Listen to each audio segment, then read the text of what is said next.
Olá, amigos. É um prazer estarmos juntos. Hoje eu vou falar um pouquinho para todos vocês sobre depressão e as doenças do humor de uma maneira geral, que enquadra-se nesse grupo a distimia, os transtornos ansiosos, inclusive a doença do pânico, e que muitas vezes acabam sendo causadores não só dos quadros mentais propriamente ditos, mas também de doenças associadas ou situações associadas. É o caso das dores crônicas, que muitas vezes se tornam uma das principais causas de procura médica nos consultórios ou mesmo nos ambulatórios. Então, a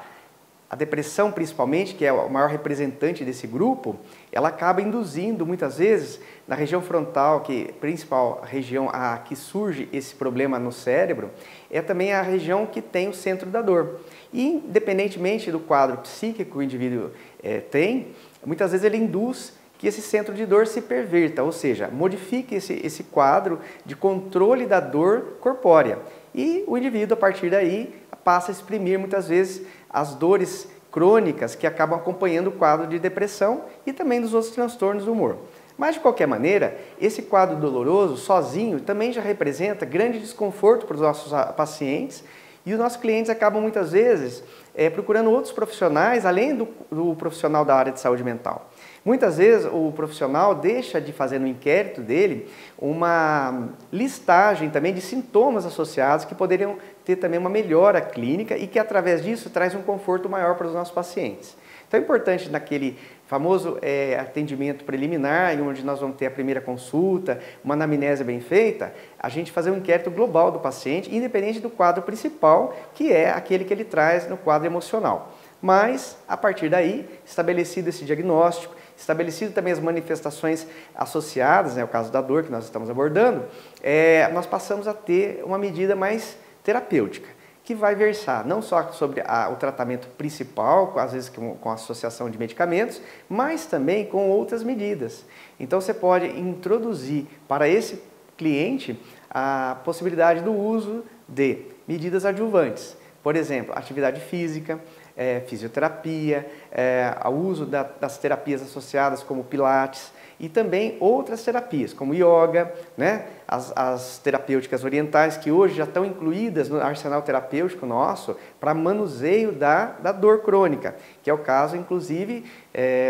da acupuntura e outras técnicas orientais. Independente disso, o paciente, através do seu tratamento principal, da terapêutica principal medicamentosa, muitas vezes, ele acaba também induzindo a uma regressão progressiva do mecanismo de dor.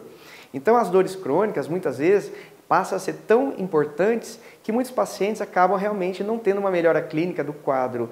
psíquico-emocional, porque essas dores passam realmente a ser um cofator de maneira significativa a atrapalhar a evolução do paciente.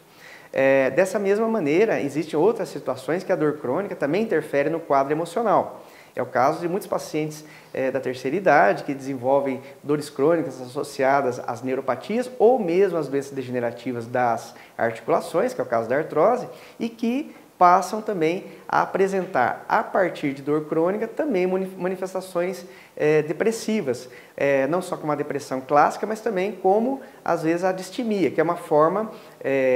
de distúrbio de humor em que se tem um quadro depressivo associado a manifestações ansiosas e que, dessa vez, realmente o paciente acaba tendo um desconforto bastante importante. Então eu falei aqui um pouquinho sobre a associação que você tem entre esses distúrbios e a dor crônica. Importante a gente lembrar disso porque muitas vezes as pessoas acham que a dor está independente, ou seja, um outro problema paralelo e não necessariamente associado ao quadro psíquico que o indivíduo está desenvolvendo. Então nós tivemos nesse período agora de pandemia, principalmente, uma ascensão muito grande dos distúrbios psíquicos e nesse grupo de distúrbios psíquicos, muitas pessoas desenvolvendo as suas dores crônicas dentro desse período e também tendo a necessidade aí de procurar o auxílio médico. Algumas delas, inclusive, não procuraram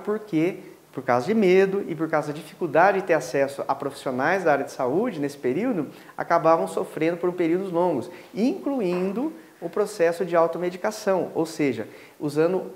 medicamentos para dor, no caso de anti-inflamatórios ou analgésicos, inclusive alguns analgésicos potentes, e que acabavam sendo demasiadamente usados e causavam problemas em outros setores da sua saúde, inclusive interagindo até com algumas medicações que as pessoas já usavam rotineiramente. Então, eu falei aqui sobre a questão da dor e como manusear adequadamente essa situação, até porque é uma das causas mais frequentes, novamente aqui falando, da procura médica, não só nos consultórios, como nos ambulatórios públicos, inclusive. Então, a gente tem que estar atento que isso faz parte de um quadro global do paciente e que não deve ser deixado de lado ou colocado como um outro problema a ser procurado ajuda, inclusive, às vezes, até por outro profissional, mas que o próprio profissional da área de saúde mental pode ajudar o paciente a ter uma solução para essa situação que está realmente incomodando, afligindo o nosso paciente, o nosso cliente. Tá? Então, eu coloco aqui também à disposição para que a gente complemente esse tema, que é um tema muito amplo. A gente pode falar de vários traços desse